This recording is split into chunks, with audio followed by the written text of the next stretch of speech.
citas bíblicas referentes a las profecías que tuvieran que ver con la resurrección, es decir, citas del Antiguo Testamento. ¿Por qué? Porque como habíamos visto, algunos argumentos para hablar acerca del por qué es históricamente plausible la resurrección, o sea, como un hecho histórico, como un acontecimiento que ocurrió y que hubo testigos, eh, que se contó pues desde aquel entonces que ocurrió. Vimos que uno de los argumentos era la tumba vacía. Desarrollamos a qué se refiere esto y por qué creemos en una tumba vacía. Después fueron las apariciones de Jesús, que ya tienen que ver que después de la muerte y después de saber que el cuerpo ya no está en la tumba, Jesús se aparece y según los testigos se aparece en cuerpo, corporalmente, no es un fantasma. Entonces, el tercero por el cual también la gente se convenció de que la resurrección era un hecho que había ocurrido, era porque ya de por sí se venía hablando en las escrituras de esto. Entonces, pues ya de manera presencial, hace como 2 domingos lo platicamos, vimos esta parte, este tema. Nada más faltaba verlo con los compañeros que se conectan aquí en línea, acerca del cómo, cuándo y dónde es que Jesús da cumplimiento a las profecías, ¿no? Entonces estuvimos discutiendo ahí, pues cuáles son esas escrituras, por qué es tan importante decirlo, descifrar esto. Porque ya nuestra fe dice eso. Nuestro credo dice, hay una parte en la que dice que por nuestra causa fue crucificado en tiempos de Poncio Pilato, padeció, fue sepultado y resucitó al tercer día. Y bien puedes el credo solo decir hasta ahí, pero ellos se ocuparon de poner, según las escrituras, subió al cielo y está sentado a la derecha del Padre. Entonces, desde siempre la fe cristiana ha, digamos, afirmado que cuando ocurrió este hecho de la resurrección, tiene que ver con un apego a las escrituras. Entonces, y no son, o sea, no es solo la Iglesia Católica que lo dice así de manera eh, solo porque se le ocurre, ¿no? O porque así lo interpreto, sino que ya es una enseñanza arraigada de los apóstoles. El mismo Pablo ahí en la primera carta a Corintios, en el capítulo 15 verso 13 en adelante, dice, porque primeramente os he enseñado lo que asimismo recibí, es decir, es parte de un credo que ya maneja Pablo, ¿no? Que Cristo murió por nuestros pecados conforme a las escrituras, dice. Entonces el padecimiento y muerte está pegado a esto, a cumplimiento de las escrituras, dice, y que fue sepultado y que resucitó al tercer día, conforme a las escrituras. Yo les decía que hay algunos estudiosos que cuando Pablo dice que Cristo murió y resucitó al tercer día, según las escrituras, es decir, no solamente habla de una resurrección, también dice, especifica, resucitó al tercer día según las escrituras. Entonces, pareciera ser que hay una escritura, según Pablo, en el Antiguo Testamento, que habla de una resurrección al tercer día y que esa escritura tuvo un cumplimiento en Jesús. Tal parece que es así de manera específica. Sin embargo, cuando ustedes voltean a ver el Antiguo Testamento y tratan de buscar entre los profetas, si alguien habló de algún Mesías, si alguien habló de algún siervo, de alguien que haya muerto y resucitado al tercer día, la verdad es que no lo van a encontrar, al menos no de esa manera. Pero esperaríamos primero verlo de manera explícita. Entonces, eh, es un problema, ¿no? Porque no, yo he escuchado a algunos protestantes que dicen en internet, ¿no? Es que nosotros somos sola escritura porque somos como los de Berea, allá en el libro de los Hechos, que cuando fueron a enseñar los apóstoles, narran que los de Berea eh, revisaban la escritura para asegurarse de que así como les contaba Pablo, así ocurría, algo así, así era, ¿no? Para comprobar. Y nosotros los protestantes hacemos lo mismo. Nosotros revisamos la escritura para comprobar que lo que enseñemos o lo que enseñe fulano sea correcto, ¿no? Tratan de llevar pues, su práctica de la sola escritura, tratan de encajarla por la fuerza ahí en la Biblia, ¿no? Aunque en realidad no es eso no es sola escritura lo que hacían los de Berea, ¿no? ¿Por qué? Porque tan solo pónganse a pensar por un momento. Imagínense que Pablo les dice, Cristo resucitó al tercer día, según la escritura, y los de Berea buscan en la escritura y no encuentran ninguna profecía de eso. Yo sé que me van a decir algunos, no, sí, Diego, es la de Jonás, pero a ver, seamos sinceros, seamos sinceros, ¿no? Sí, la de Jonás habla de una persona o de un profeta que sería Jonás, pero no es específica, ¿no?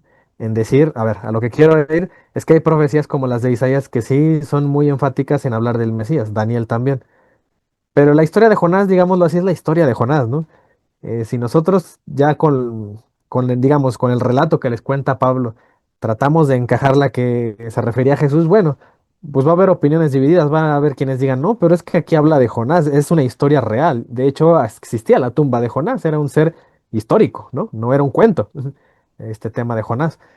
Entonces los judíos veneraban esa tumba. Y por otro lado van a decir, bueno, coincide con la de Jesús, pero podría ser una coincidencia, no necesariamente, es una profecía, no es algo profetizado para que se cumpliera en el Mesías, sino que es más bien una historia paralela que se parece, ¿no? Entonces es complicado, pues, tratar de encajar este tipo de cosas con la resurrección. Y hay incluso gente que ha dicho que más bien no se atreven o no están seguros exactamente ahí Pablo a qué se refiere, a qué escritura específica se refiere. Solo dice que se apega a las escrituras, pero no dice cuál de todas las escrituras. Y podemos revisar algunas, ¿no? Eh, pero bueno, revisar, ahorita vamos a checar algunas, ¿no? Les voy a mencionar algunas que se parecen, pero no son explícitas en hablar de un Mesías y de una resurrección al tercer día. Entonces, pero algo que sí tenemos que tener claro es que el judío sí era, pues sí era estudioso, ¿no? De su religión, de su cultura, o al menos sí conocían, sí tenían cierto arraigo, ¿no? A pesar de que los vemos de que son personas del tiempo antiguo y no tenían internet, no tenían libros, ni siquiera, podríamos pensar que eran más ignorantes, pero la verdad es que no. Sí se transmitía de manera oral en las sinagogas toda la parte, ¿no? Al menos del conocimiento de sus profetas y de esto. Y lo podemos ver, por ejemplo, ahí en Juan 1:45 de que ya había indicios desde que empezó Jesús su vida pública de que la gente ya lo identificaba como alguien en quien tenían cumplimiento las profecías. Ahorita me voy a enfocar en las de la resurrección, pero mientras, pues les expongo esto para que se den cuenta que no estamos hablando de gente ignorante. Por ejemplo, cuando dice Felipe halló a Natanael y le dijo, hemos hallado aquel de quien escribió Moisés. Entonces noten esto, ¿no? Noten la atención que ya tenían ellos, la identificación que le daban a Jesús, ¿no? Con alguien que había escrito Moisés, es decir, ya lo identificaban con alguien de las escrituras. Dice que escribió Moisés en la ley, así como los profetas.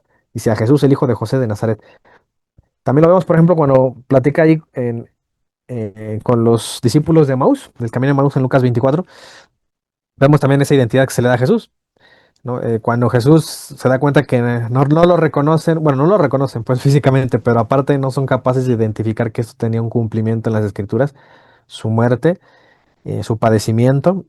Aquí es donde él les reclama eso, ¿no? Dice, tardos de corazón para creer todo lo que los profetas han dicho. Entonces está vinculando lo que ocurrió con lo que allá habían dicho los profetas. Dice, no era necesario que el Cristo padeciera estas cosas y que entrara en su gloria. Y comenzando desde Moisés y siguiendo por todos los profetas, les declaraba en todas las escrituras lo que de él decían. Y también se menciona más adelante en ese mismo capítulo. Dice, y les dijo, estas son las palabras que os hablé estando aún con vosotros, que era necesario que se cumpliese todo lo que está escrito de mí. Entonces, ¿qué significa? Que Jesús te está diciendo, yo estoy en el Antiguo Testamento. Entonces tienes que leer el Antiguo Testamento a la luz de Jesús. Dice, en la ley de Moisés, en los profetas y en los salmos, que era, ¿no? Esa es la división tripartita que algunos judíos tenían de su canon, ¿no? Que es la Torá, profetas, salmos. Dice, entonces les abrió el entendimiento para que comprendiesen las escrituras. Hubiera estado genial, ¿no? Que ahí Lucas se hubiera ocupado de mencionar qué citas mencionó Jesús, que se cumplían en él, que él les explicó para darles luz. Claro que eso no significa que haya escritura oculta, ¿no? Claro que no, o sea, pues son los escritos que tenemos actualmente. Pero hubiera sido interesante rescatar que Jesús dijera específicamente cuáles, ¿no? Que seguramente son los que se refiere Pablo. Y bueno, para nosotros no están ocultos, ¿no? Para los católicos, porque nosotros, aunque no estén ahí en la escritura, específicamente cuáles dijo Jesús o cuáles dice Pablo, cuando dice según la escritura, pero sí están en la tradición católica. Y por eso no tenemos ningún problema nosotros. El problema es para el protestante, que eso es la escritura y solo se basa en lo escrito. Entonces ellos a ver cómo lo hacen para descifrar eso. Está difícil, ¿no? Pero bueno, tendrán esa labor. Por ejemplo, ahí en Hechos 10 se menciona este tema de la resurrección de Jesús. Y ahí mismo mencionan en las prédicas que daban los apóstoles, cuando se menciona ahí, por ejemplo, en el verso 40 dice, este levantó Dios al tercer día. Más abajo dice, resucitó de los muertos. Y nunca quitan el dedo del renglón en especificar algo. De este dan testimonio los profetas. Siempre que se hablaba de la resurrección, o de una manera muy frecuente, siempre se vinculó a Jesús con el cumplimiento de algo. El mismo Pablo también ahí menciona ahí en Hechos 26, em, cuando habla de este tema de el que fue el primero en la resurrección, dice, los profetas y Moisés dijeron que había de suceder, que el Cristo había de padecer y ser el primero de la resurrección. Es decir, según Pablo, desde Moisés ya se habla de la resurrección del Mesías. Ahora bien, ¿dónde podemos encontrar eso? O podemos acercarnos a ver desde el Antiguo Testamento que ya se hablaba de que este Mesías o este elegido, como le llamaban los judíos, eh, este redentor iba a padecer, iba a ser resucitado el tercer día. Bueno, un poco de luz nos puede dar el pasaje de Abraham, por ejemplo. Ya hemos comparado a Jesús con Isaac. Ya lo hemos hablado varias veces, ¿no? De que Isaac, igual que Jesús, cargan un leño rumbo a su propio sacrificio, hacia la colina o el monte donde van a ser sacrificados, ¿no? Tanto Isaac lo hace ahí en Moría, cuando se dirige a Moría, y Jesús lo hace cuando se dirige a la Gólgota, cargando su propio leño, en compañía de su Padre, ¿no? En el caso de Isaac, en el caso de Jesús, en compañía de Dios Padre. Entonces, ahí, si ustedes recuerdan, Génesis 22:1 habla de que se le pide a Abraham que tome a su único hijo, tu hijo único, y ofrécelo. Entonces, yo les decía, o les he mencionado ya anteriormente que es interesante saber o ver que a Abraham se le hace una promesa o se le dice que a través de Isaac va a tener una descendencia inmensa. El problema de prometer eso es que después Dios le manda o le ordena matar a Isaac o y sacrificarlo. Entonces, pues parece un poco ilógico pensar eso porque dices, bueno, primero va a tener hijos a partir de Isaac y ahora piden que lo mate. Entonces, ¿de dónde va a tener los hijos prometidos o la descendencia prometida? Entonces, esa sería una contradicción en Dios, ¿no? Para Abraham. Pensemos que Abraham es un humano cualquiera y dice, bueno, Dios me se está contradiciendo, me pide dos cosas que se excluyen, ¿no? Entonces, ¿por qué le pide a Abraham que sacrifique a su único hijo? Entonces, esa sería la contradicción. ¿Cómo habrá descendencia si va a estar muerto Isaac? Entonces, una de las razones por las cuales, a pesar de que tenía que matar a Isaac, pero aún así Abraham seguía creyendo que le iba a dar hijos a través de Isaac, es que Isaac volviera a la vida, ¿no? Resucitar. Esa respuesta que les estoy dando, ese razonamiento no es mío. Viene en la carta de Hebreos. El autor de Hebreos dice eso. Ahí en Hebreos 11:17 dice, por la fe de Abraham, cuando fue probado, ofreció a Isaac. Y el que había recibido las promesas ofrecía su unigénito. Habiéndole dicho, en Isaac te será llamada descendencia. Ahí está, la promesa que les dije. Y después viene la orden, ¿no? De matar a Isaac o de ofrecerlo en sacrificio. Entonces dice, pensando que Dios es poderoso para levantar aún de entre los muertos. Entonces significa que Abraham tenía en mente que podría resucitar a Isaac. Entonces eso ya le da un parecido todavía más, aún más grande con Jesús, ¿no? Siempre hemos comparado a Isaac con Jesús, pero esta manera de verlo, como lo veía Abraham, incluso el autor Hebreos dice, de donde en sentido figurado, es decir, esto era una figura, también le volvió, dice, a recibir, es decir, ya parecía que aquí ya se figuraba algo que le iba a pasar al nuevo Isaac, que es Jesús. Es el tema este, ¿no? El de la resurrección, el de cumplir eso, de volver a la vida. Por ejemplo, hay un salmo, si seguimos ahí escudriñando algunas citas del Antiguo Testamento donde se les ha atribuido que, que podrían referirse a la resurrección, por ejemplo, el Salmo 16, allá en el verso 8, fíjense lo que dice. A Jehová he puesto siempre delante de mí porque está a mi diestra, no seré conmovido. ¿Sí se acuerdan qué decía Jesús cuando le dijeron si era el bendito, el Hijo de Dios? Y el que les contesta, verás al Hijo del Hombre venir entre las nubes sentado a la diestra de Dios. ¿Y qué dice el Salmo? Está a mi diestra, ¿no? No seré conmovido. Pues parecía que se refiere a la misma persona, de Jesús. Se alegró por tanto mi corazón y se gozó mi alma. Mi carne también reposará confiadamente. Dice, porque no dejarás mi alma en el Seol. ¿Qué significa? Pareciera ahí que habla de alguien que va a estar en el lugar de los muertos, pero no se va a quedar ahí. Dice, ni permitirás que tu santo vea corrupción. Si se acuerdan de lo que les dije que era la resurrección, era no volver a la corrupción.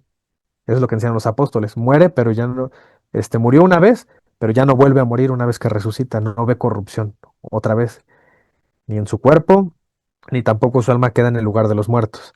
Dice, me mostrarás la senda de la vida en tu presencia, hay plenitud de gozo, delicias a tu diestra para siempre, ¿no? Es lo que sería como un salmo, o pareciera que Jesús, son palabras de Jesús, que va a estar a su diestra para siempre y no morirá, y no verá corrupción. Esa es una característica de resucitar. Pero propiamente el Salmo no dice, el Mesías resucitará al tercer día. Es lo que quiero que vean, no es explícito. Ahorita ya que lo leemos, ya que conocemos la historia de Jesús, ya para nosotros ya encaja en Jesús. Pero si ustedes lo piensan, si ustedes fueran judíos del siglo primero y tú lees este salmo la primera vez, sin conocer a Jesús, sin que todavía llegue Jesús, pues tú no estás pensando, ay, mira, aquí habla de que el Mesías va a resucitar al tercer día. No, es lo que quiero que vean, que la mayoría de citas que hablan de esto, de la resurrección, son citas que ya te son familiares una vez que ya conociste o ya abrazaste la fe en Cristo. Hasta ahí ya te parecen coherentes. Pero si fueras como los de Berea y lees esto, no te convencerías para nada fácil, ¿no? De que Pablo tiene razón en la resurrección tan solo con ver el Antiguo Testamento. No es lo único que basta. Por eso están las otras evidencias, está el sepulcro vacío y están las apariciones de Jesús y ya los testigos. Entonces, todo eso ayuda, todo eso complementa para creer en la resurrección. Fíjense, ahí Isaías, han leído todos el capítulo 53 que habla del siervo sufriente. Y todos estamos familiarizados con ese capítulo de Isaías donde habla, ¿no?, de que alguien muere por nuestros pecados, por nuestras transgresiones. Entonces, más adelante, ¿qué dice allí en el verso 10? Con todo eso, Jehová quiso quebrantarlo, sujetándole a padecimientos. Otra vez habla de ese padecimiento, de que dijera Pablo, según las escrituras, padeció según las escrituras, murió y resucitó. Bueno, aquí Isaías no dice que resucita explícitamente y menos dice que al tercer día tampoco dice eso. Pero está interesante esta frase que dice, cuando haya puesto su vida en expiación por el pecado, inmediatamente uno que dice, identifica, pues Cristo, es el que dio su vida en expiación por los pecados, ¿no? Dice, verá linaje, vivirá por largos días. Esto está raro, ¿no? Que Isaías da a entender que dio la vida y después dice que vivirá por largos días. Bueno, para un cristiano que lee esto dice es Jesús y cuando resucita. Es muy fácil verlo. Pero piensen en alguien que no es cristiano, ¿eh? No iba a ser fácil entenderlo de esa manera. Sobre todo para un judío que pues está renuente, ¿no?, en creer que los muertos vuelven a la vida. Y si la voluntad de Jehová será en su mano prosperada, verá el fruto de la aflicción de su alma y quedará satisfecho. Por su conocimiento justificará a mi siervo justo a muchos. Fíjense, justificará, ¿no? Dice, a muchos, pues Jesús, ¿no?, con su muerte. Y llevará las iniquidades de ellos, que es decir, va a portar sus pecados. Si se acuerdan, ¿no? Por eso les dije el simbolismo de el manto púrpura que le ponen a Jesús, que les dije, el púrpura significa pecados. No significa exactamente los pecados de Jesús, porque no tuvo el pecado, pero cargó con las iniquidades de los demás. Dice, por tanto, yo le daré parte con los grandes, y con los fuertes repartirá despojos por cuanto derramó su vida hasta la muerte. Entonces, fíjense que es un contexto de un texto un poco raro en ese sentido de decir, habla de alguien que va a morir y va a morir, pero al mismo tiempo dice vivirá por largos días. Entonces, ¿a qué se referirá? Bueno, podría ser un pasaje oscuro para alguien que no conoce a Cristo, pero los que conocemos a Cristo es fácil, decimos, pues habla de alguien que sí, efectivamente murió, pero resucitó. Ahí en Isaías 25 también menciona una pista, dice que Dios va a destruir la muerte para siempre. Y eso en automático alguien que conoce la historia de Cristo sabe, pues Cristo venció la muerte, ¿no? Dice, y enjuagará Jehová el Señor de toda lágrima de todos los rostros y quitará la afrenta de su pueblo de toda la tierra, porque Jehová lo ha dicho. Todas son citas que no nos parecen raras. Ahora bien, yo les mencionaba el tema aquí de Jonás porque este es muy explícito el evangelista en mencionarlo. Por ejemplo, aquí en Mateo, voy a tomar Mateo capítulo 12, verso 38. Si todos respondieron algunos de los escribas y los fariseos diciendo, Maestro, deseamos ver de ti señal. Dice, él respondió y les dijo, la generación mala y adúltera demanda señal, pero señal no le será dada, sino la señal del profeta Jonás. Entonces, miren, aquí siempre les digo que me parece interesante la manera en la que Jesús conduce a su gente a pensar. Porque aquí, pues o sea, los fariseos, ¿qué es lo que piden? Solo una señal para creer. No era a lo mejor necesario que Jesús hablara de Jonás. Simplemente pudo haberles dicho, pues tengan fe ustedes. O sea, a mí lo que me importa es la fe. Si me piden una señal, no se las voy a dar porque ya no es fe eso, ¿no? Entonces, pues ya nada más simplemente les hubiera dicho, a ustedes no les doy señal porque no quiero. Asunto arreglado. Pero Jesús se empeña en poner al tema del profeta Jonás, en meter a alguien del Antiguo Testamento. Pareciera que nos quiere dar una pista. Entonces, cuando a Jesús le hablan de una señal milagrosa, Jesús en automático, ¿qué es lo que piensa? Jonás, la señal milagrosa de Jonás. ¿Qué tiene de especial Jonás? Eso es lo que vamos a ver hoy. Dice, porque como estuvo Jonás en el vientre del gran pez 3 días y 3 noches, así estará el Hijo del Hombre en el corazón de la tierra 3 días y 3 noches.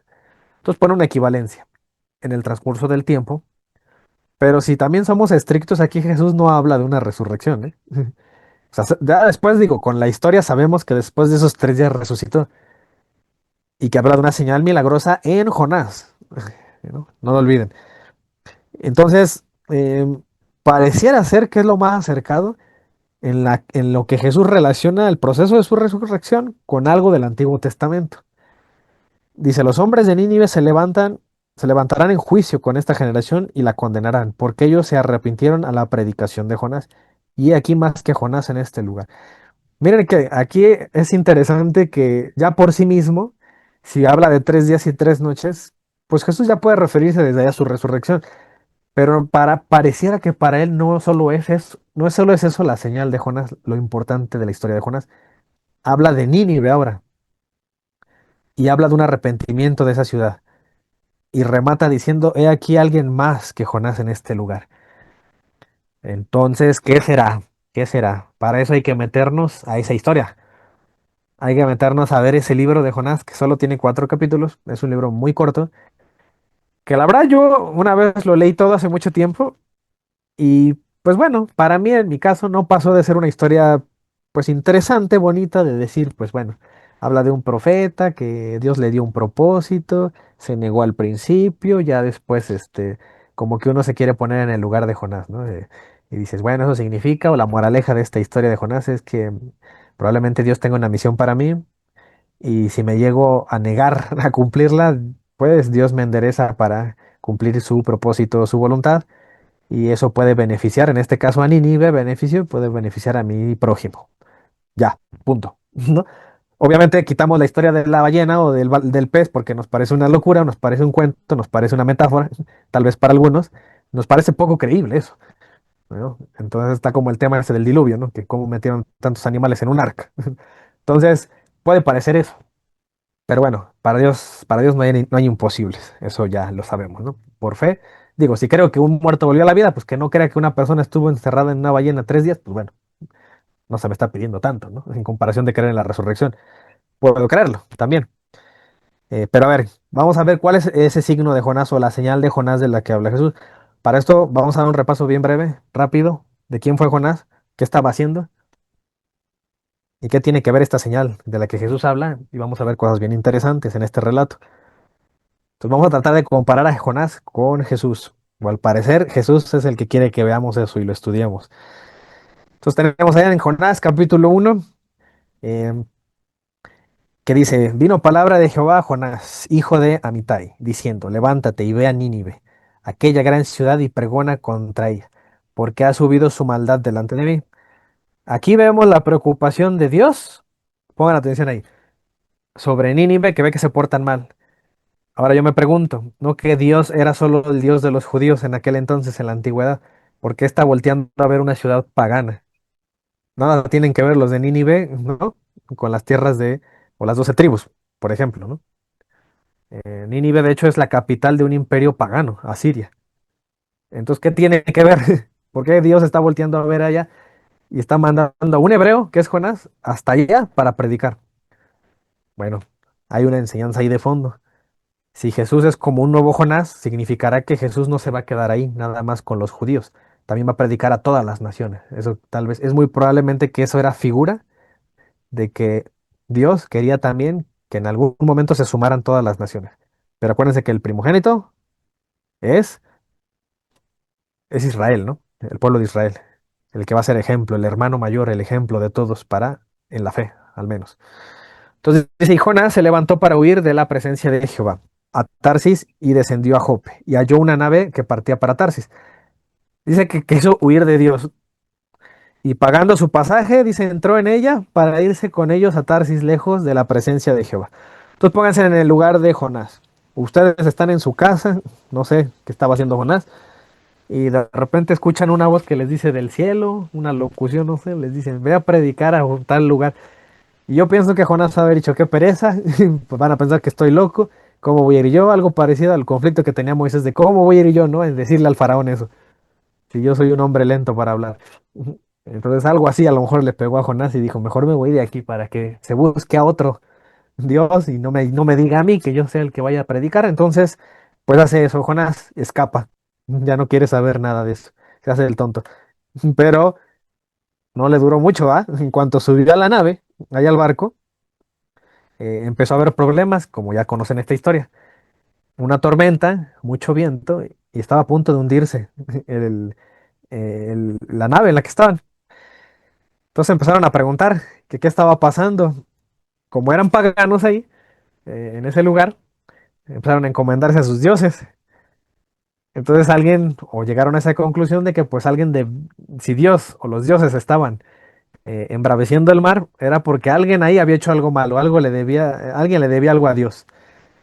Entonces, ¿qué dice Jonás? Les responde, soy hebreo y temo a Jehová, Dios de los cielos que hizo el mar y la tierra. Y aquellos hombres temieron sobremanera y le dijeron, ¿por qué has hecho esto? Porque ellos sabían que huía de la presencia de Jehová, pues él se los había declarado. Bueno, se sinceró Jonás y dijo, bueno, la verdad es que todo esto está ocurriendo porque yo estoy desobedeciendo a Dios, ¿no? Entonces les da a entender eso. ¿Y qué le dijeron? ¿Qué haremos contigo para que el mar se nos aquiete? Porque el mar se iba embraveciendo más y más. Y pues él le respondió, tomadme y echadme al mar y el mar se os aquietará porque yo sé que por mi causa ha venido esta gran tempestad sobre vosotros. Entonces, como que ellos no quieren porque saben que Jonás se va a morir si lo avientan. Dense cuenta, pareciera ser que ellos tenían en mente, pues solo la muerte de Jonás nos va a liberar, nos va a dar una salvación. A eso quién se parece, la muerte de quién también nos da salvación, ¿no? Y curiosamente, también esa persona que va a morir va a pasar 3 días y 3 noches dentro de algo o alguien, ¿no? Dice entonces, que clamaron a Jehová y dijeron, te rogamos ahora, Jehová, que no perezcamos nosotros por la vida de este hombre, ni pongas sobre nosotros la sangre inocente, porque tú, Jehová, has hecho como has querido. ¿No les parece curioso que ellos no creían en Jehová y ya de pronto ya le están rogando, ya se están convirtiendo a Dios? Le están hablando. Dice, y tomaron a Jonás y lo echaron al mar, y el mar se aquietó de su furor. Y temieron a aquellos hombres a Jehová con gran temor y ofrecieron sacrificio a Jehová e hicieron votos. Se convirtieron, pareciera, ¿no? Le ofrecieron hasta un sacrificio. Es decir, el sacrificio es un signo de adoración. Le adoraron, ya le reconocen como Dios. ¿A cuál Dios? Al Dios de los judíos. Entonces, esto es interesante, ¿no? Porque a mí me hace recordar, no recuerdo exactamente el versículo, pero ya se los había leído cuando les leí la cuarta copa, el tema de ahí de la Eucaristía, donde habla de la copa de la ira de Dios, ¿no? Es decir, como si Dios estuviera, pues digamos, encolerizado por los pecados de la gente. Y justamente cuando Jesús habla de la copa que él ha de beber, ahí en Getsemaní, algunos la han relacionado con lo que decía el profeta, ¿no? De calmar la ira de Dios. Es decir, Jesús ofrece, es por eso su sangre y su sacrificio para calmar, ¿no? A Dios en el tema de los pecados que venía cometiendo la humanidad. Es decir, Jesús salva a la humanidad a través de beber esa copa de ira, ¿no? Entonces, de alguna manera pareciera que también aquí calmaron a Dios, aventándole a Jonás, sacrificándolo, ¿no? Entonces, pasa algo parecido, algo análogo, ¿no? Una situación semejante en donde calman a Dios a través de la sangre inocente, ¿no? De la entrega de alguien. Entonces, miren, y también la otra cosa es que parece voluntario, ¿no? Tanto Jesús entrega voluntariamente como Jonás también les dice, échenme al mar, no hay problema para que ustedes se salven. Pareciera que hay también voluntad de parte de Jonás de ser sacrificado. Entonces, aquí, por ejemplo, ya menciona más adelante en el verso 17, dice, pero Jehová tenía preparado un gran pez que tragase a Jonás, y estuvo Jonás en el vientre del pez 3 días y 3 noches. Entonces, no sé ustedes, pero si han leído esta historia, pero hasta este punto, cuando tú ya lo ves a la luz de Jesús, ya empiezas a comparar a Jonás con Jesús, y ves estos paralelismos, esto parecido, ya la historia de Jonás ya no es esa historia ficticia y que nos parecía un relleno ahí del Antiguo Testamento, de 4 capítulos muy corto que incluso yo decía, pues aunque quiten a Jonás, la fe sigue siendo la misma, no hay problema, ¿no? Pero aquí es donde te das cuenta la importancia que tuvo la historia de Jonás ya hasta que llega Jesús, porque Jonás ya toma un diferente valor, ¿no? Nos estaba explicando algo en realidad Jonás, que iba a ocurrir ya en tiempos de Jesús, ya con el Mesías, ¿no? Entonces aquí dice que estuvo dentro del pez 3 días y 3 noches, justamente lo que menciona ahí en Mateo 12, Jesús, cuando dice que así tiene que estar el Hijo del Hombre. 3 días y 3 noches dentro de una ballena o un pez, no sé cómo se le ha interpretado, pero era un animal marino muy grande, al parecer, que se traga a este pobre hombre. Entonces se la ha interpretado así, ¿no? Em, Hay quienes han estudiado esto y dicen, no, pero no es posible que una ballena se traiga un hombre. No es posible que un tiburón se traiga un hombre completo, porque en principio se lo tragó completo, ¿no? No lo despedazó, o sea, se lo comió así, se lo pasó. Pero bueno, hay algunos que dicen, bueno, pues ahí como dice que Dios tenía preparado un gran pez, puede ser un pez que no existía, un pez milagroso, un pez ahí fabricado por Dios en ese momento, nada más exclusivamente para tragarse a Jonás, ¿no? Entonces, se vuelve interesante esto, porque obviamente la Biblia no es un libro científico, no te va a explicar la especie del pez que estaba ahí, lo único que interesa es que Jonás fue como, digamos, tragado o capturado por un animal.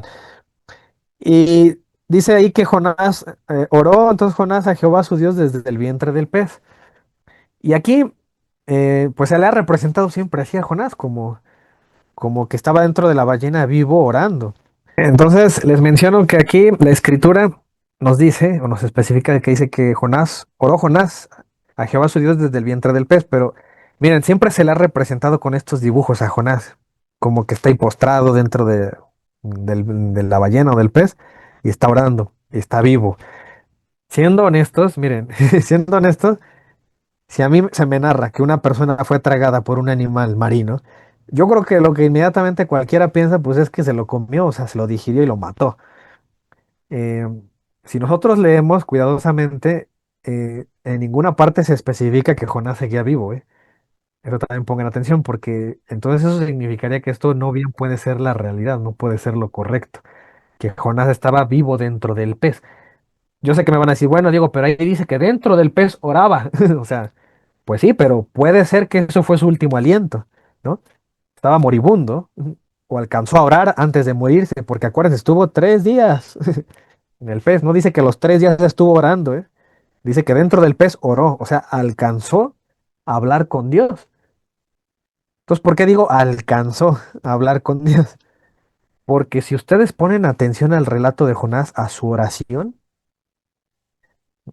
algo aquí les va a prender un foco rojo de lo que estaba diciendo Jonás.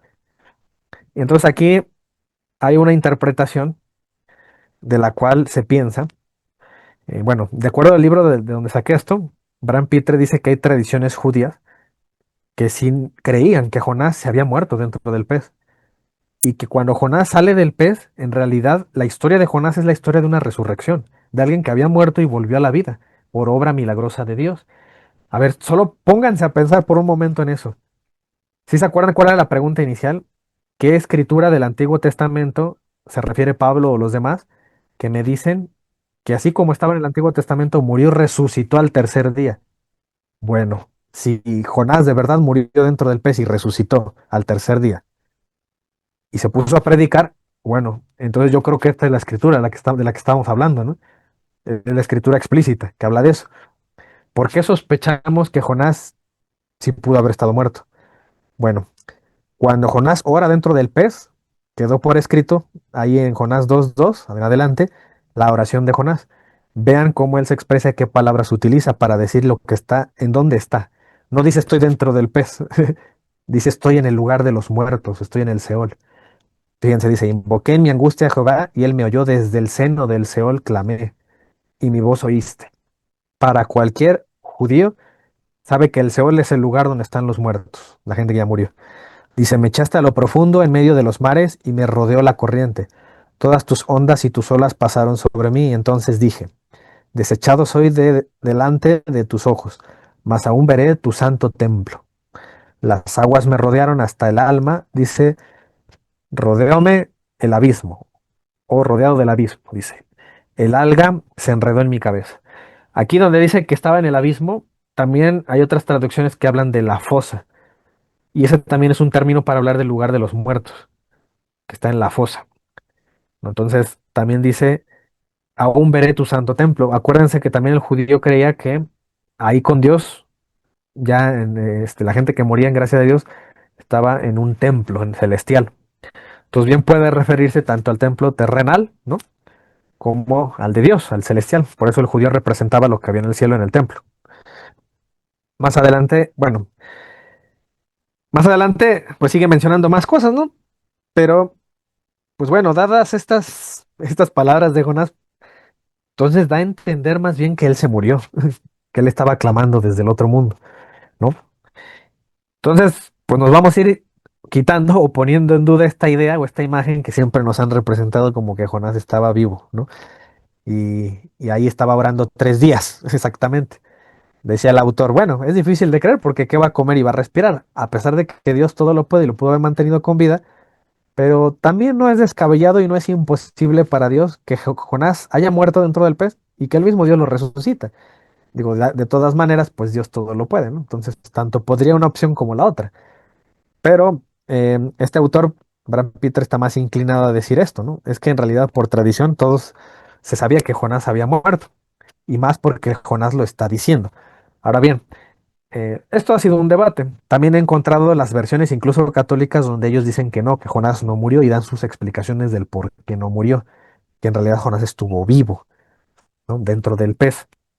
Y una de ellas es porque dicen que Jonás lo aventaron para que se muriera, pero dice que ahí que Dios le tenía preparado un pez. Significa que Dios le tenía preparada la salvación a Jonás. No iba a morir en el mar, iba a ser salvado por una ballena. La verdad, para mí se me hace una manera extraña de salvar a la gente, ¿no? Yo sí soy un poco inclinado a decir que sí es muy probablemente que haya muerto. Eh, Porque no me parece una argumentación tan sólida, porque dicen es que Dios lo salvó. Sobre todo porque en la oración de Jonás, aquí más adelante, en el verso 6 en adelante, habla de que Jonás es salvado.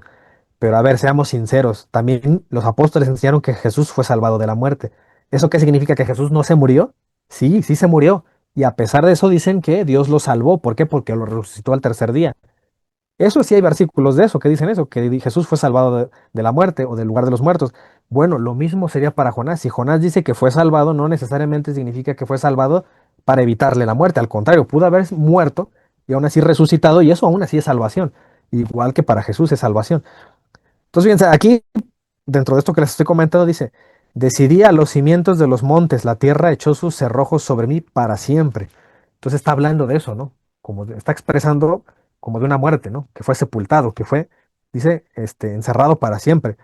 Mas tú sacaste mi vida de la sepultura. Entonces aquí es donde algunos les digo que entienden que Jonás no murió. Dice, oh Jehová, Dios mío, cuando mi alma desfallecía, esta es otra expresión para decir que estaba muriendo, se estaba moribundo.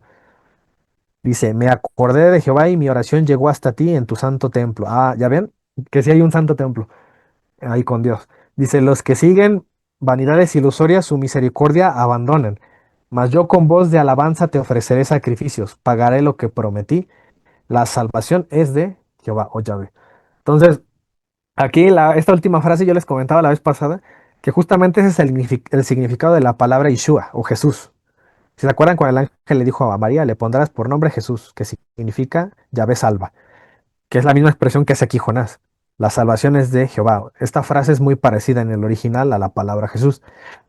Entonces, dice que Dios lo salvó cuando él clamó, pero dense cuenta, ¿cuánto se tardó Dios en salvarlo? No fue una oración que tardó 3 días. Seguramente esta oración fue breve, pero hasta el tercer día lo salvó, ¿no? O lo sacó del pez. Entonces, aquí uno puede entender eso, lo que les platico, ¿no? Si Jesús fue salvado también por Dios o resucitado, pues Jonás también pudo haber vivido el mismo proceso, haber muerto y haber sido salvado por resurrección igual que Jesús.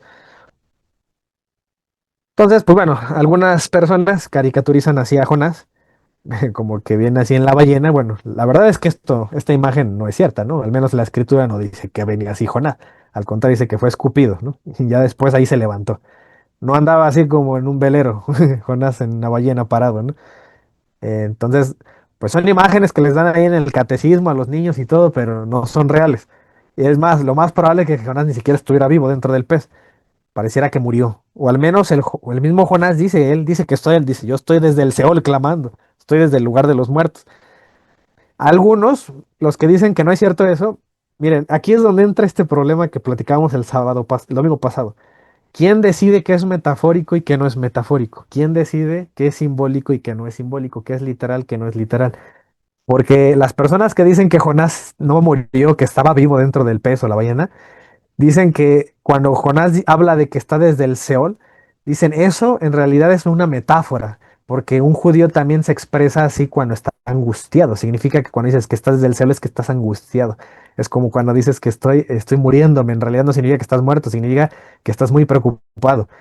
Y eso, miren, en parte es verdad, porque hay un salmo, no me acuerdo, era el Salmo 80 y tantos, que también David se expresa así, dice que está desde el Seol, una cosa así, dice. Ese más el mejor argumento como para decir eso, ¿no? Que Jonás seguía vivo. Pero la verdad es que ahí es donde yo me pregunto, digo, está bien, pero ¿por qué tú crees que aquí es metafórico? Lo de David sí lo creo, pero ¿por qué aquí crees que es metafórico y no es literal? ¿Qué te hace pensar eso? Aquí es donde digo, pues al final la autoridad recae en ti, no recae en la escritura, no recae en ti en lo que tú interpretas. Entonces, lo correcto sería, para no andar como los protestantes, entre que leemos una cosa y a ver quién entiende, lo correcto sería irnos a la tradición e investigar en la tradición qué creen los padres de la iglesia, por ejemplo, cómo interpretaron esto de Jonás, si estaba vivo o no estaba vivo, qué interpretaron, por ejemplo, incluso los judíos de los tiempos de Jesús. Según Brand Peter dice que las tradiciones judías dicen que se creía que Jonás había muerto y resucitado, ¿no?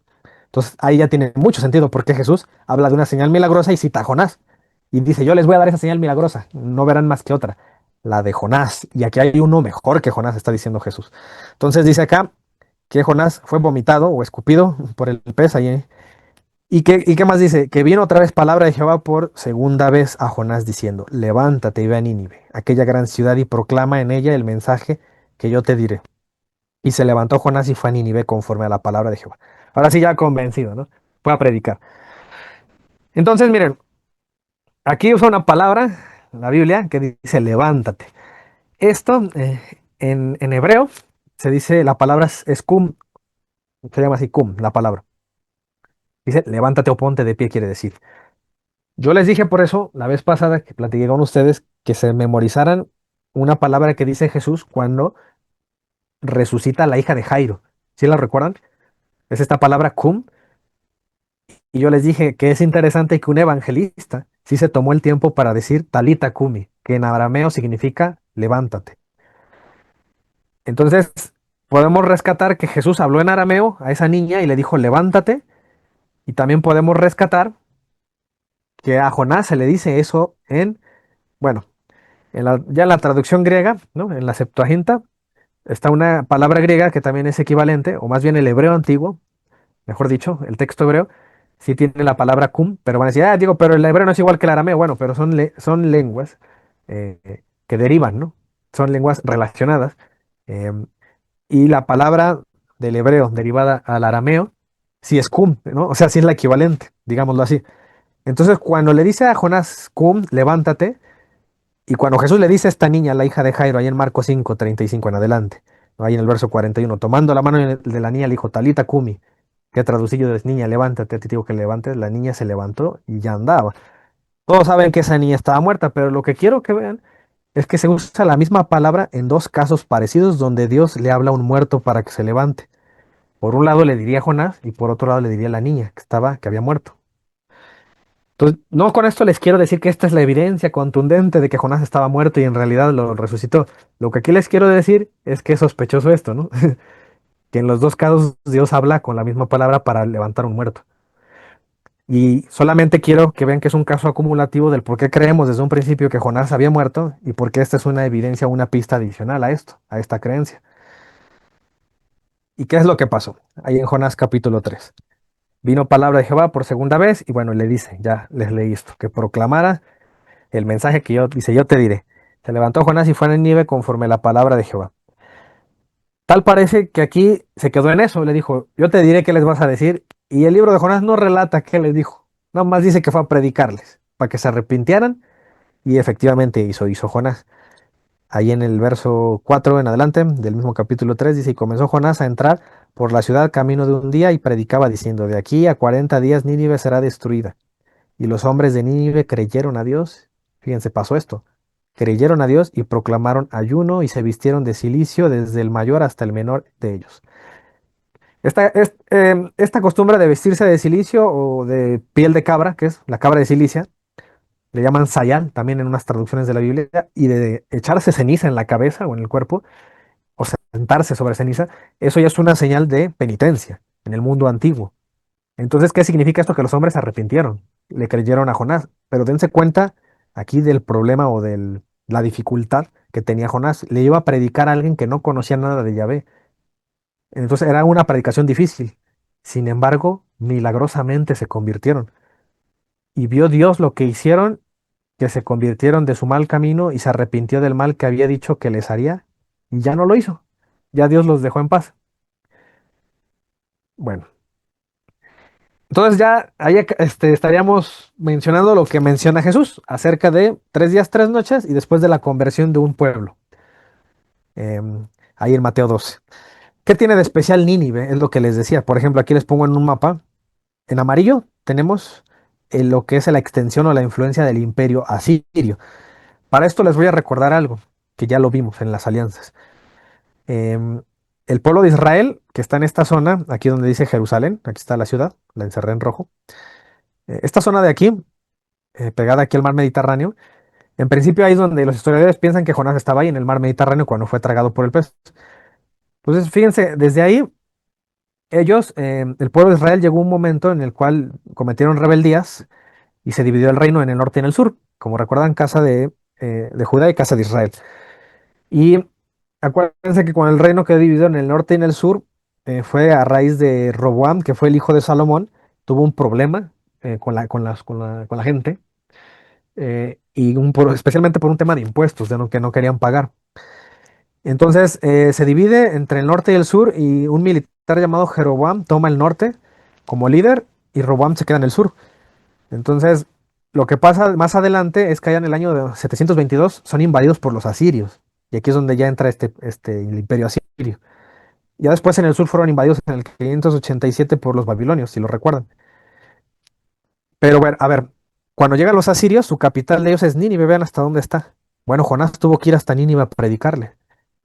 Con esto les quiero decir que la señal de Jonás, aparte del rescate del pez, no solamente el milagro era que se convirtieran, ¿no? Este, perdón, que fuera el rescate milagroso del pez, sino que también la conversión milagrosa de un pueblo que era pagano y que era completamente ajeno a los judíos. A pesar de eso hubo una conversión.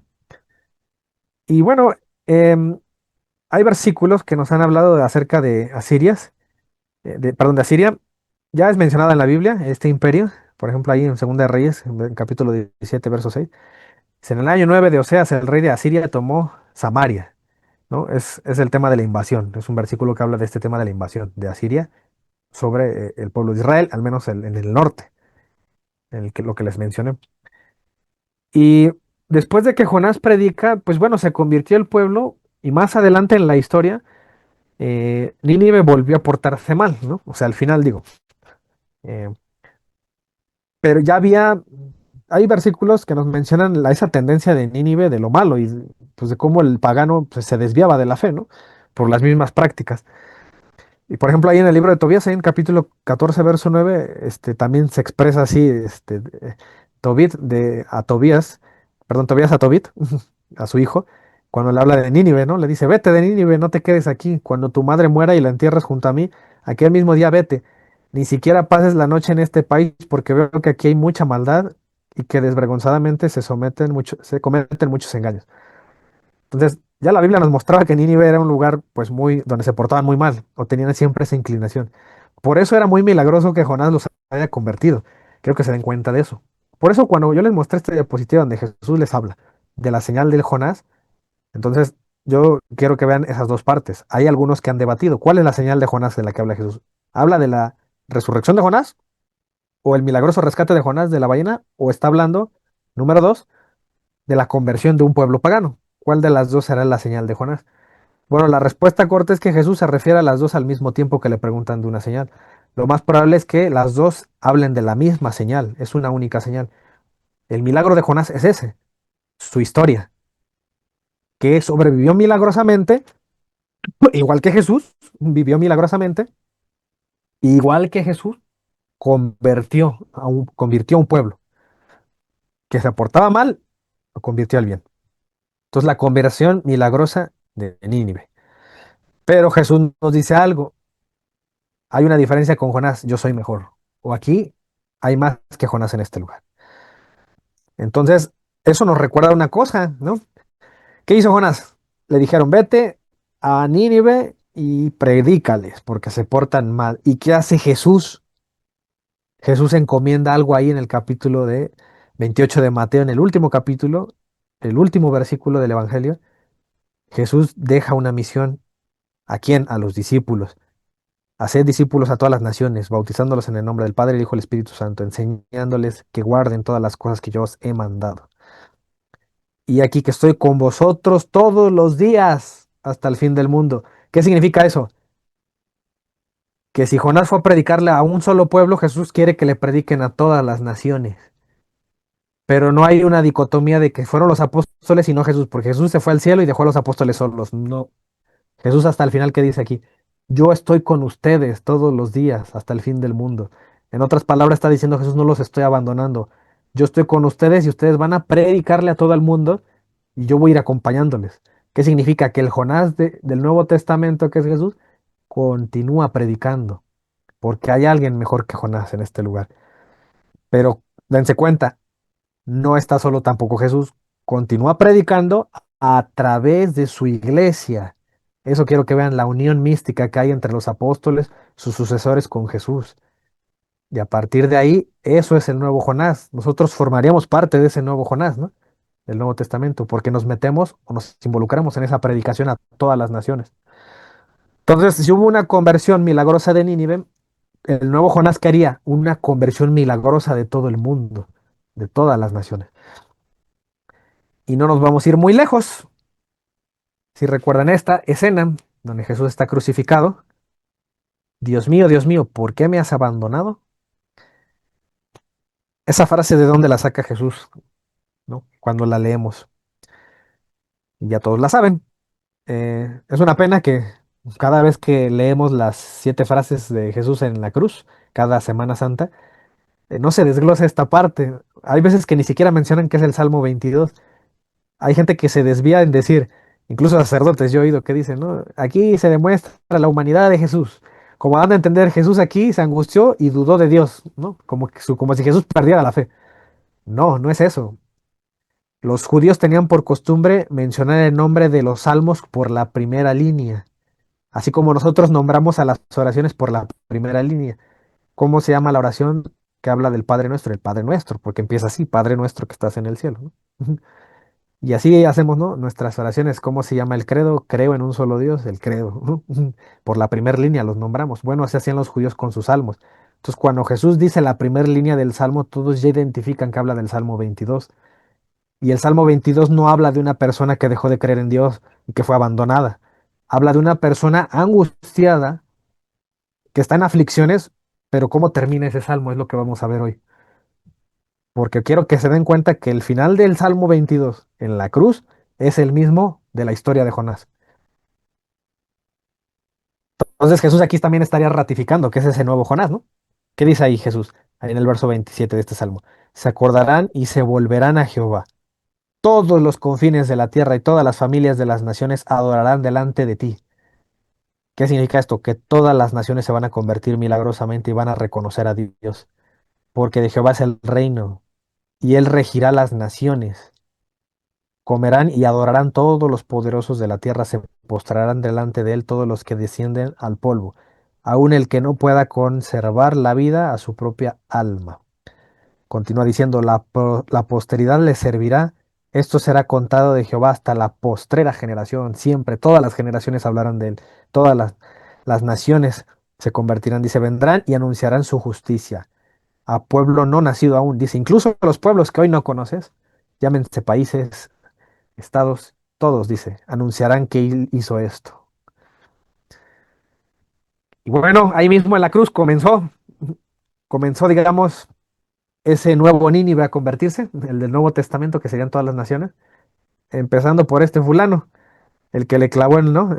La lanza en el costado de Jesús, era un pagano, ¿no? Era un romano. Entonces, así como Jonás convirtió a paganos, Jesús hace lo mismo, convierte paganos. Y vean cómo lo hace. Ahí en Marcos 15:38. Entonces el velo del templo se rasgó en dos, de arriba abajo. Y el centurión que estaba frente a él, viendo que después de clamar había expirado así, dijo, verdaderamente este hombre era el Hijo de Dios. Aquí es donde se convierte el primer pagano. Mateo 27:54, es el mismo relato, el paralelo, que dice que el centurión y los que estaban con él, les decía, había más. No solo fue él, otras personas, guardando a Jesús, visto el terremoto y las cosas que habían sido hechas, temieron en gran manera y dijeron, verdaderamente este era hijo de Dios. Lucas igual narra algo parecido. Cuando el centurión vio lo que había acontecido, dio gloria a Dios, diciendo, verdaderamente este hombre era justo. Y toda la multitud de los que estaban presentes en este espectáculo, viendo lo que había acontecido, se volvían golpeándose el pecho. Es decir, había un arrepentimiento, como en Nínive, ¿no? Entonces ya va teniendo efecto esto que hace el nuevo Jonás. Fíjense, aquí en Mateo 28, 19, 20, ¿qué dice? Por tanto, id a ser discípulos a todas las naciones, ¿no? Es el relato. Pero dense cuenta lo que les subrayo aquí de morado, que dice, estoy con ustedes todos los días hasta el fin del mundo. Jesús, ¿sí se acuerdan lo que enseñaban los discípulos de la resurrección? Jesús resucitado ya no muere, sigue vivo. ¿Vivo en dónde? En su iglesia, predicando a los pecadores a través de su iglesia. Entonces, y de vez en cuando, ¿no? En cada Eucaristía se aparece, no nada más está presente, pues de manera espiritual o en nuestra oración, está presente en sustancia, en cada Eucaristía. Y aparte consumimos con Él y de Él, ¿no? Por eso dice el sacerdote, con Él y en Él. A ti, Dios Padre Omnipotente, justo cuando tiene, ¿no? La Eucaristía ahí en sus manos. Entonces, esto de que Jesús y su iglesia son uno solo, es una idea que siempre Pablo la ha transmitido, pero los protestantes se hacen los ciegos cuando lo leen, ¿no? Lamento decirlo porque yo lo he oído incluso, ¿no? Que los pastores dicen, no, la iglesia no es Dios. Dios es Dios por un lado, la iglesia por otro. La iglesia puede corromperse porque está hecha por humanos. Si esto fuera cierto, entonces, ¿por qué Pablo, cuando persigue a la iglesia, Jesús, en lugar de reclamarle por qué persigues a la iglesia, le dice, ¿por qué me persigues? Le dice, Saulo, Saulo, ¿por qué me persigues?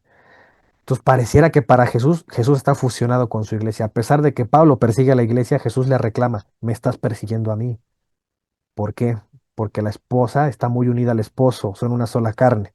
Bueno, así es Jesús con su iglesia. Por lo tanto, Jesús no nos abandonó, está con nosotros todos los días hasta el fin del mundo y está predicando todavía Jesús.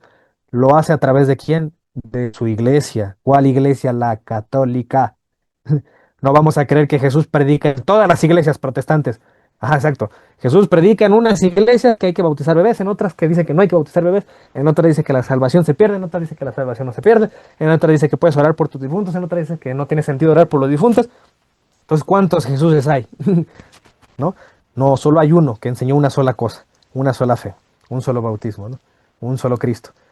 Solo hay una iglesia. La misma iglesia que fundó desde el siglo I hasta ahora sigue predicando y Jesús sigue con ella todos los días hasta el fin del mundo. Entonces Pablo aquí entiende que Jesús está unido a su iglesia, que esa iglesia sigue enseñando y que esa iglesia va a seguir creciendo como lo predijo o como lo profetizó Daniel, ¿no? Que es una piedra, el reino de Dios, que es hasta que se hace una montaña. Como Jesús dijo, es como una semilla de mostaza, que es la más pequeña de todas, pero crece como el árbol más grande de todos.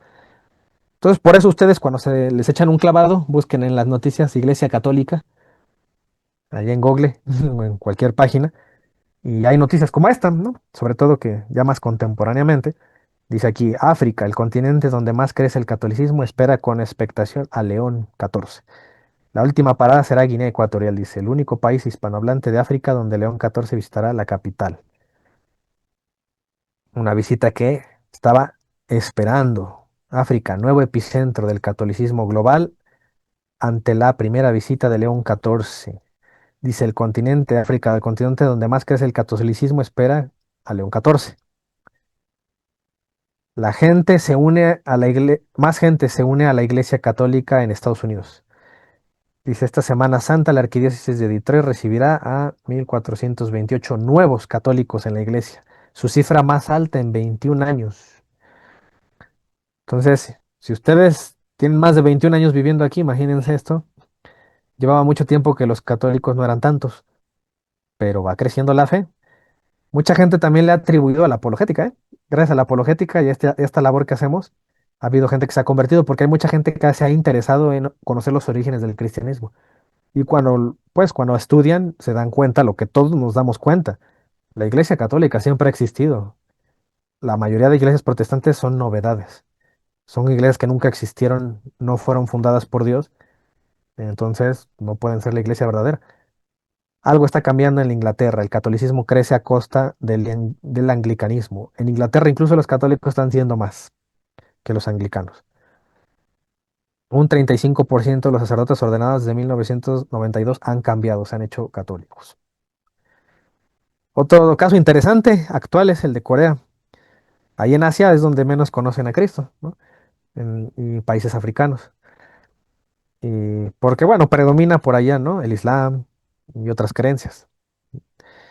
Dice, uno de los países con mayor crecimiento de católicos, de 450.000 a casi 6 millones en 50 años.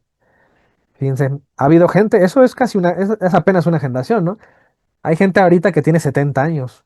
Imagínense cuando tenían 20 años, esas personas, esa generación, solo había 450.000 y ahora, en el transcurso de su vida, ya hay 6 millones de convertidos, de católicos.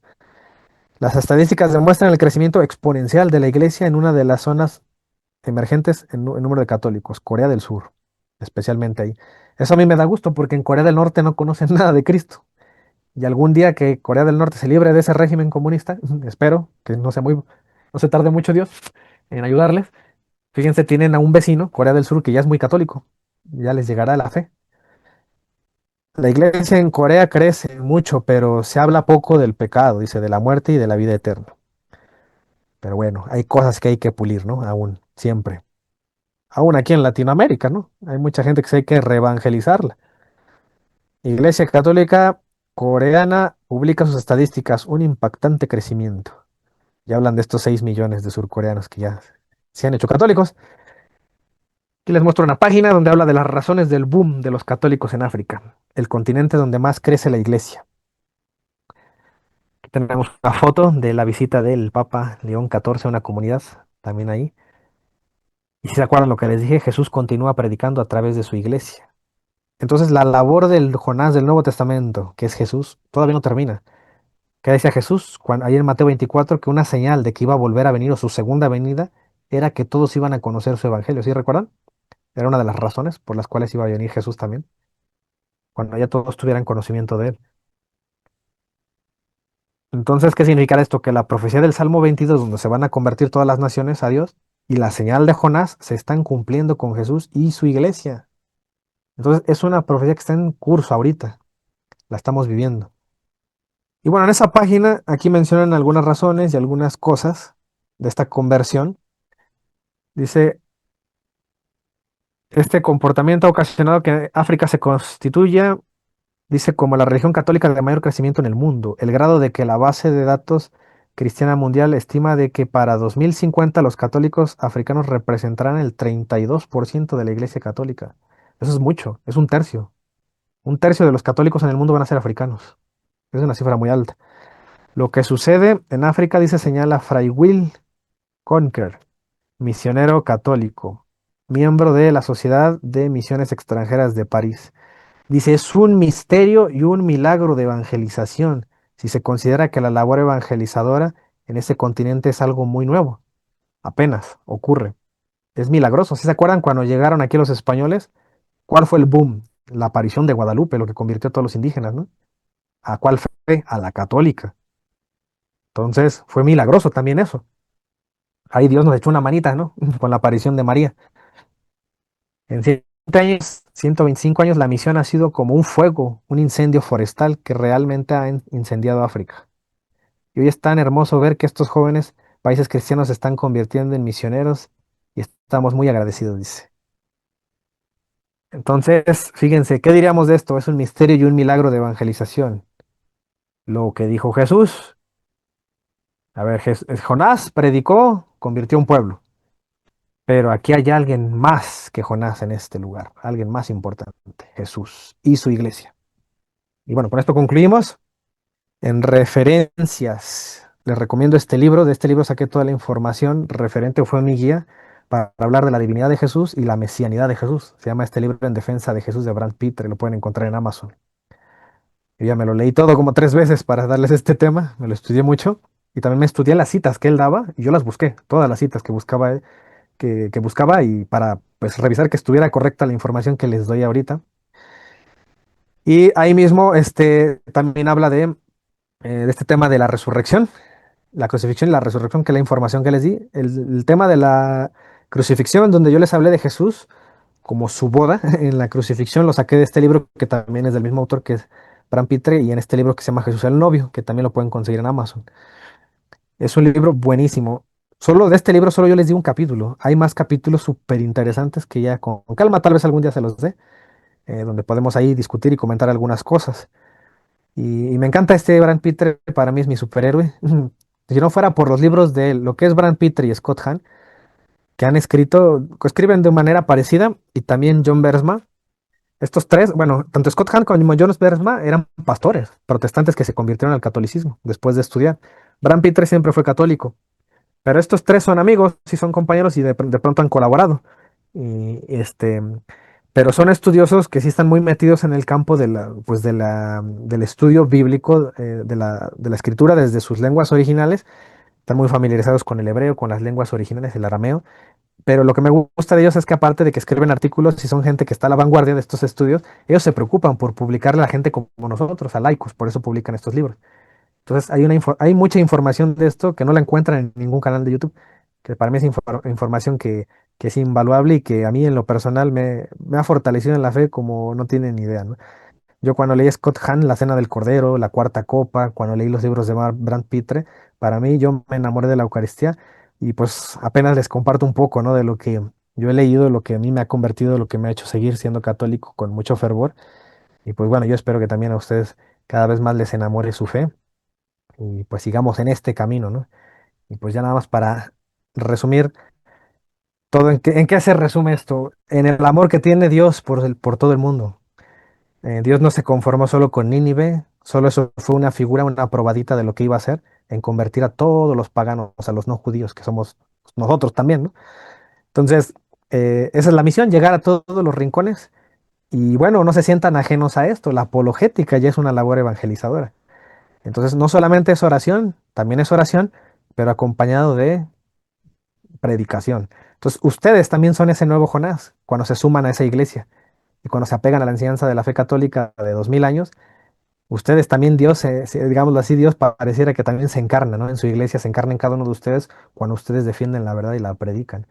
Y acuérdense, he aquí alguien mayor que Jonás. Hola, ¿cómo están? Buenas noches.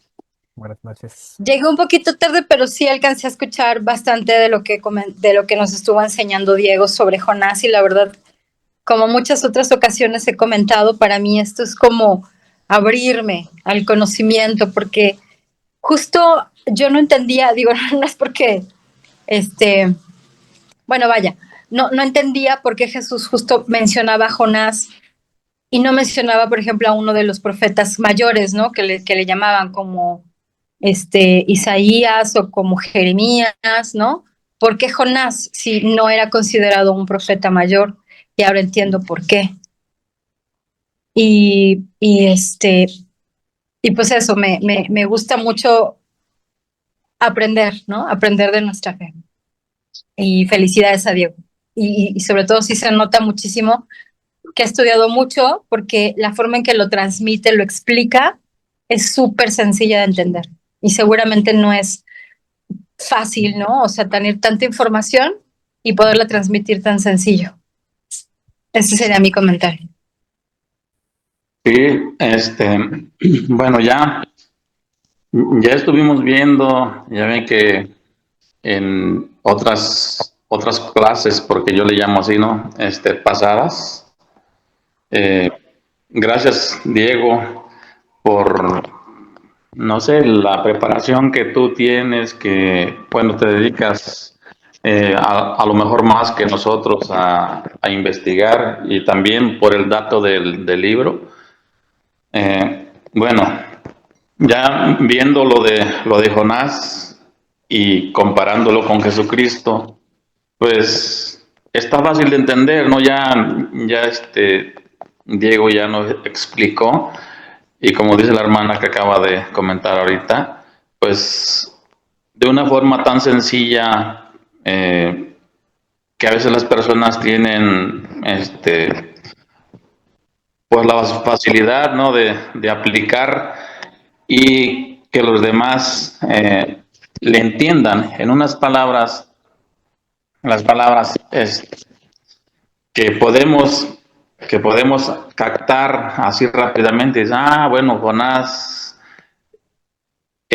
nos representó en aquellos entonces para ir a Nínive, ¿no? A que se convirtieran y advertirles sobre lo que iba a suceder, ¿no? Y ahora Jesucristo también viene eh, convirtiendo, convirtiendo acá, ¿no? A los que estamos en el Nuevo Testamento y a los que todavía se creen que están esperando al Mesías, ¿no? Que, como es el caso de los judíos. Pero como vemos que ahorita con la visita del Papa que ha hecho y que tiene programadas las agendas, ¿no? A diferentes lugares, que vemos que hay como gente que tiene mucho ánimo, no sé qué es lo que está pasando, pero algo hay importante, ¿no? Ahí que vemos que el Papa, bueno, por ser la autoridad, pues ya vemos que Jesucristo se la deja a Pedro, ¿no? Y por ser la autoridad ahorita no está representando el Papa. Entonces él, con el poder que le deja Jesucristo de representarnos, está llamando a mucha gente. Eso, bueno, yo es lo que veo, ¿no? Que hay ¿cómo le puedo llamar? Como decir un éxodo, que se está viniendo la gente, ¿no? De, de otras creencias, gente que a lo mejor pues no habían ni escuchado, pero que sí se están adhiriendo a la fe verdadera, a la fe cristiana católica, así llamándola correctamente. Sería toda mi aportación. Y ya me encuentro me siento más o sea, desahogado de lo que viví ese día que les dije que fui a México, pero la verdad fue, no sé, una horrible experiencia, de verdad me sentí así. Digo, uno, como yo tengo a mis niñas que les quiero dar todo, que las quiero llevar para acá, que las quiero cultivar, ¿no? En algo bueno. Y estos, ¿por qué traen a los niños a rastras a ver cosas que después se le van a hacer normal? Y ya ahorita me siento, la verdad, me siento así, como en paz. Porque sí me sentía así de luego, así, no sé, como que me encerró algo, como dijo ¿cómo se llama el hermano que me dijo que a veces que uno pasa uno por algún lado y que como que alguna energía, jala, pues, o que atraes eso, a lo que, donde vas por medio. Ah, Jesús Manuel, sí, sí.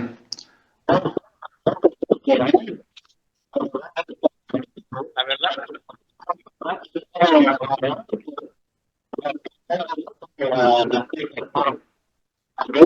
sí, la verdad en un momento me dio mucho miedo, ajá, mucho miedo y quedé asombrado, digo, ¿cómo es posible?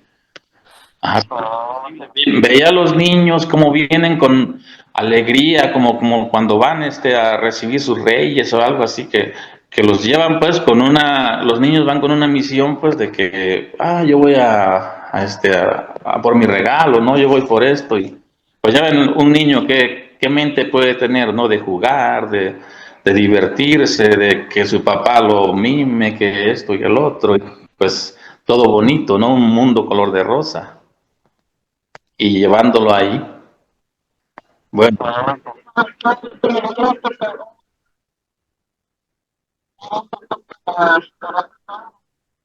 sí, sí, sí.